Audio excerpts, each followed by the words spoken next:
Fala galera, estamos começando aqui mais uma entrevista do Área de Risco. Hoje um especial de Natal, o nosso querido Gilberto não pôde estar aqui presente.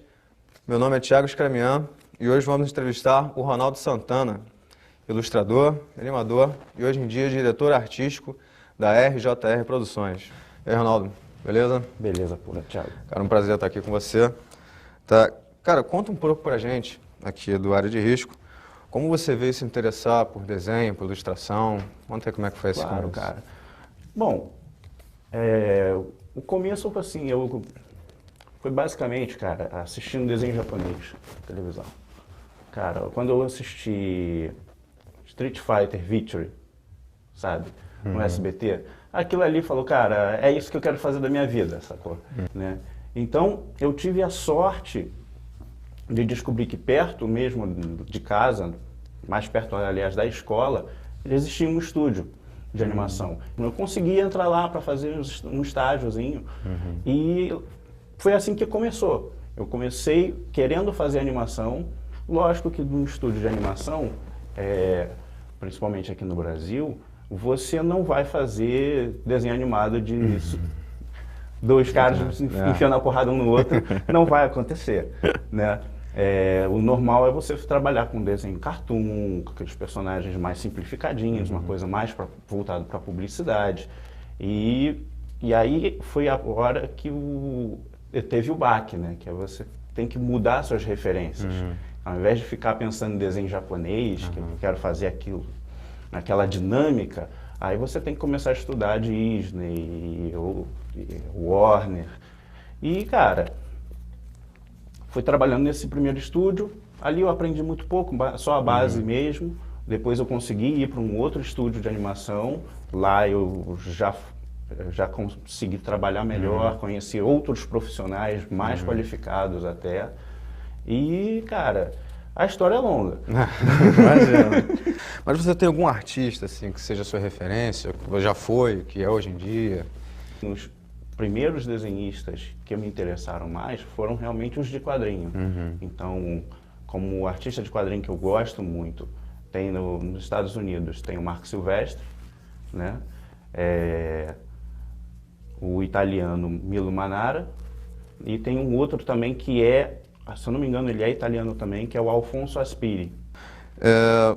Ronaldo, há quanto tempo você trabalha com animação? No caso, você trabalha mais com animação 2D ou só tem 3D Só também? 2D. Só 2D. Só 2D. Há quanto tempo você trabalha com animação 2D e ilustração, assim, mais ou menos? Quanto tempo você está no mercado? O primeiro trabalho realmente profissional que eu fiz, que eu posso contar, foi o Guerreiros da Amazônia para a web, foi em 2000, então já tem 14 anos isso. Verdade, bastante tempo. Bom, esse tempo todo trabalhando deve ter te acumulado muita experiência aí, né? Cara, já trabalhei em muitos estúdios, já trabalhei em vários projetos e nem sempre trabalhando só com animação, né? E nem sempre só com animação de entretenimento, por simples, né? O que eu quero dizer, porque eu já fiz animação para e-learning, por exemplo, mas para não perder muito as datas, né? Eu comecei em 2000 fazendo uma websérie, que era o Amazon, Guerreiros da Amazônia, né? E a gente trabalhou mais ou menos uns 6 meses, era uma equipe grande, devia ter umas 40 pessoas, numa sala lá na Torre do Rio Sul. E assim, o destino era os episódios saírem no portal da Globo.com, né? Só que o que aconteceu em 2000? Houve a bolha da internet. Um monte de gente se desesperou, um monte de projetos foi cancelado e o do Guerreiros da Amazônia, inclusive. Então ele foi encerrado nessa época mesmo. E aí nessa época eu só fazia a animação no papel. Eu era animador tradicional. Né? O Guerreiros da Amazônia, ele era para a internet, e uma internet de escada. Então a gente fazia animação em flash, né? E o processo era um processo completamente, como é que eu vou dizer, um processo experimental, né? Porque a gente não sabia muito bem ao certo como é que era. Então o processo foi o seguinte, tinha uma equipe de papel, ou seja, que fazia os frames no papel, desenhava as peças do personagem, e tinha uma equipe que pegava essas peças, fazia o scan, vetorizava no Flash e remontava e fazia as animações. Então, assim, um processo bem longo e a qualidade ficava... e a qualidade não ficava boa, porque... vai de um meio físico para o digital, naquela época, tinha muita coisa. Mas aí, nessa época, eu só fazia, como estou te falando, animação tradicional. Quando encerrou esse projeto do Guerreiros da Amazônia, eu me enfurnei em casa e decidi que eu ia aprender a fazer o Flash. Você falou que veio do desenho mesmo, manual, no papel, mesa de desenho e tal. Depois, imagino que você digitalizava e fazia animação no computador. Aí, depois você foi totalmente por meio digital. Né? Fui. Como é que foi essa transição, cara? Teve muita diferença? Teve muito desgaste? Foi complicado? Eu percebi pelo processo que a gente fazia lá no estúdio que se eu não aprendesse o Flash, eu ia estar sempre dependendo de alguém para concluir o meu trabalho. Então, assim, eu tenho que aprender o Flash. E, assim, o Flash ele não é um software muito amigável. No primeiro momento, assim, ele não é intuitivo. Então, assim, eu precisei de muita ajuda. Mas, quando você começa a entender qual é a lógica do Flash, que eu até brinco isso com muita gente, que assim, Flash é frame 1, frame 10 e um twin no meio. Brother, quando você entende isso, a lógica da animação em Flash é essa. Então, é você usar isso e explorar os limites do software. Aí eu comecei a fazer animação realmente sozinho, em Flash, em casa. E assim, eu fiz um curta, que é um curta de Natal, aliás. Esse curtinha eu usei de portfólio por muito tempo. Eu entrei em muitos empregos usando esse curtinha, porque ele não é pesado, né? A gente brinca e tudo mais assim, ele é sensual, mas ele não é pesado. Não. Ele é mais de comédia, na verdade. Então, assim, eu não fui, depois que eu comecei a fazer animações em Flash, eu não fui direto para estúdio de animação de novo. Eu fui para escritório de design, como eu te falei. Eu fui fazer e-learning, eu fiz muito e-learning durante um tempo, inclusive no período que eu estava na faculdade de design gráfico. Que também existe esse meio que equívoco, eu percebi isso um pouco depois, né, que o pessoal, muita gente que trabalha com animação, quando vai escolher, vou fazer uma faculdade, aí o cara acaba escolhendo o curso de design gráfico, desenho industrial, achando que o caminho é esse, e na verdade acho que seria mais proveitoso que o cara fizesse um curso de cinema. Verdade. Na parte ainda de animação, você trabalhou em animações bem conhecidas no Brasil, né? Em projetos grandes, como da Turma da Mônica, Turma da Mônica Viajando no Tempo, né? Isso. E a Xuxinha. Xuxinha e Guto contra os Monstros do Espaço. Isso. Como é trabalhar com projetos tão grandes, cara? Como é que é? Tem muita pressão? Cara, a pressão é mais em cima do prazo, né? A pressão, ela começa, vamos dizer assim, na metade do prazo.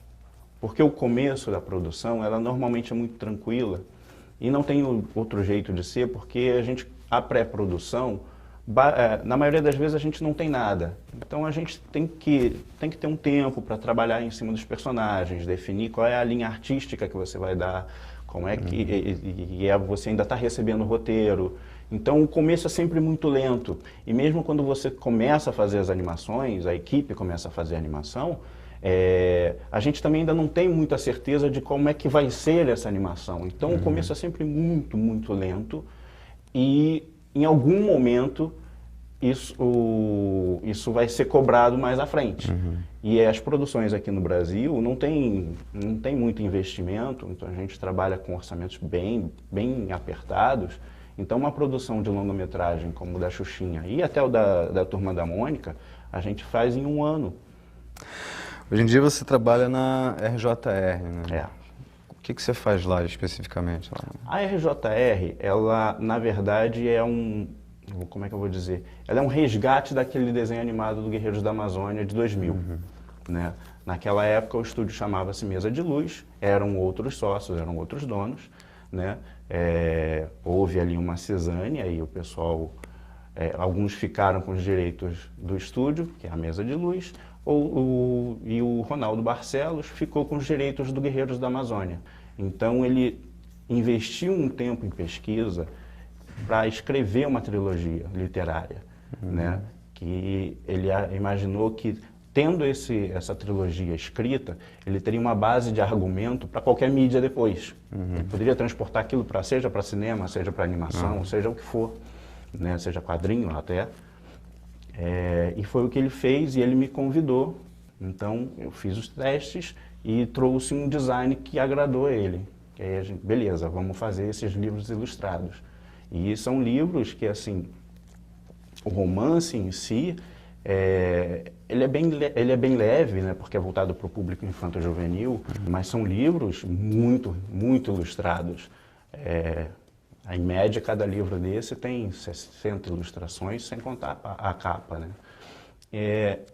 E voltando um pouquinho àquilo que eu falei, né, sobre o mercado de animação, a gente tem a intenção de fazer desenho animado. Bom, você também faz ilustrações da coleção de livros da Sara, né, cara, que é escrito pela Gisele Gama Andrade, que é voltado para o público mais infantil mesmo. Como é que é criar ilustrações para esse público, visando que é bem diferente os estilos de ilustração dos Guerreiros da Amazon, né, dos Guerreiros da Amazônia, e para os livros da Sara? A definição do público bem clara, ela é muito importante. Então, quando eu fui fazer a Sara, e pelo próprio público e pelo tipo de texto que eu recebi, eu sabia que eu tinha que fazer uma coisa mais fofinha, uma coisa mais cartoonizada. Quando eu trabalhei também no Meu Amigãozão, né, que é a série de TV, ali eu também tive a oportunidade de fazer o character design daquela série. E assim, o diretor, ele dava pra gente certas dicas de como você fazer um personagem um pouquinho mais fofinho. Então, assim, são certos cuidados que você vai aprendendo ao longo do tempo, e assim, e são coisas que você não aprende, infelizmente, assim, nos livros ou nos cursos. É vivência de estúdio mesmo, é vivência com profissionais melhores e mais experientes que você. Cara, mas o que você acha, assim, dos quadrinhos atualmente? Você tem uma ideia de... Assim, o que você acha que está faltando um pouquinho nesses quadrinhos atuais? Cara, eu vejo o quadrinho atualmente, assim, não de um âmbito mundial, né? Os quadrinhos nacionais, né? Eu vejo que, assim, a impressão que o público tem do quadrinho ainda não mudou muito. Ainda é sempre aquele estigma de que é coisa para criança e tudo mais, ou é uma coisa muito pobre, que você não vai ter uma trama muito elaborada, embora todo mundo, quando vai ver Vingadores no cinema, sai de lá louco, feliz e amarradão. Mas continua achando coisa de criança e uma literatura menor, né? Não sei, o pessoal acho que não se empenha tanto, e muitas vezes o pessoal fica supervalorizando o desenho. Sabe, aquele negócio de tipo, poxa, eu quero desenhar bem, eu quero fazer uma boa cena, eu quero fazer um quadrinho maneiro e tudo mais. E não raramente o texto é negligenciado. Porque assim, o desenho, você mostra, o cara fala, ah, tá legal, gostei, bacana e tudo mais. Mas o texto, ele não tem como. Não. Quando ele não gosta, cara, ele enrola, ele diz, sabe, mais ou menos. Mais ou menos. Não entendi nada, e aí acontece muito isso. E eu sinto que isso continua, sabe? O pessoal não se empenha em escrever boas histórias, em saber como é que se escreve ou como se conta uma boa história. E eu acho que boa parte dessa culpa que o quadrinho tem de não ter se desenvolvido no Brasil vem dos próprios quadrinistas, que não dão esse carinho para o roteiro, de trazer uma inovação, de trazer uma história nova. E aí, no fim das contas, o cara está fazendo um outro super-herói e, poxa, os super-heróis vão salvar o mundo e a gente sabe disso. Vai acabar tudo bem. Puxando mais para esse lado de quase de roteiro, você tem um projeto que você está escrevendo, né? Um livro que não tem ilustrações. Como é que é fazer isso, cara? Eu tenho conhecidos que já escreveram livros, mas só que eu nunca perguntei, na verdade, muita gente pode ter essa dúvida também. Como é que é escrever um livro? Você trabalha com ilustração, você vai escrever um livro sem ilustração, cara. Como é que é isso? Porque eu fazia quadrinho, o quadrinho estava lindo, mas as pessoas liam e eu via que elas não se empolgavam, elas não se emocionavam. Então eu pensei, cara, se for para voltar a fazer quadrinho, eu tenho que ter certeza de que eu estou com uma boa história e eu estou sabendo contar essa história. Quando eu construo uma história, ela se passa na minha frente como um filme. Então, eu consegui, depois de muito tempo, mesmo sem o apoio da imagem, transmitir exatamente a mesma experiência em palavras. Então, para mim, nesse momento, escrever um livro sem ilustrações não é tão difícil, porque também a literatura, o interessante dela é que você deixa o leitor construir o restante. Você dá as informações, mas você não precisa dizer tudo, muitas vezes. E na verdade, o meu maior desafio com esse projeto, que é a Luana, a Filha da Lua, que é um livro voltado até para um público um pouco mais feminino, por conta da protagonista, o que é mais difícil para mim, na verdade, tem duas coisas que são muito difíceis nesse projeto, que é o que até me empolga de trabalhar nele, que é o desafio de sair da zona de conforto, que não é nem do desenho, mas a zona de conforto de escrever contos, que são textos rápidos, com pouca descrição, você vai basicamente no que interessa, para um romance mais longo, né?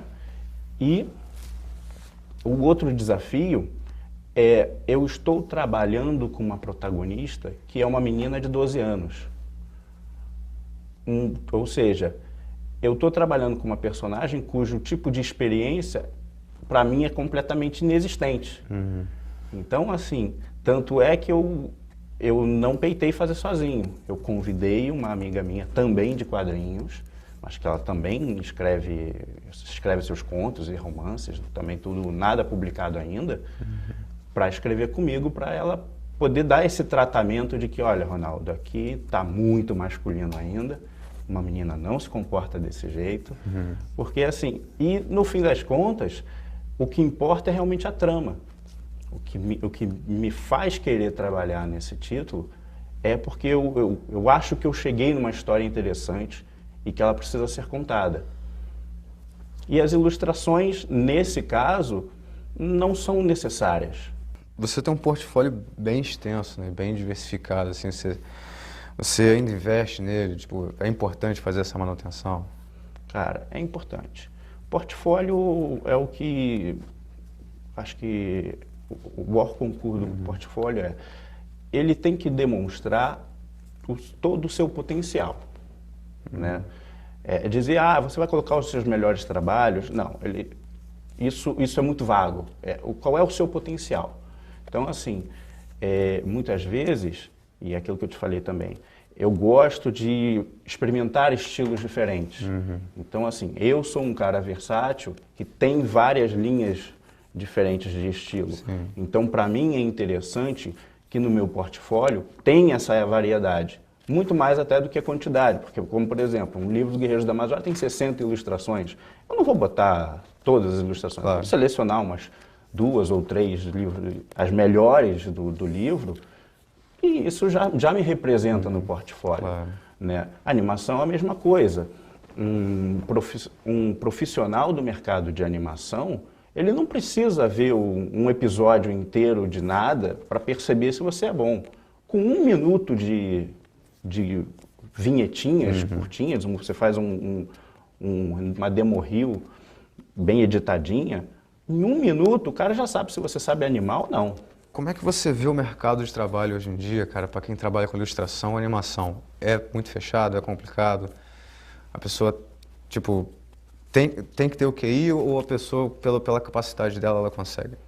Pela capacidade dela, ela consegue, sim. Esse mercado, ele não é fechado, ele é pequeno, é diferente. Então, assim, quando você vai num estúdio de animação, por exemplo, você vai nesse estúdio, você vai no outro estúdio, pode ter certeza, todo mundo ali se conhece.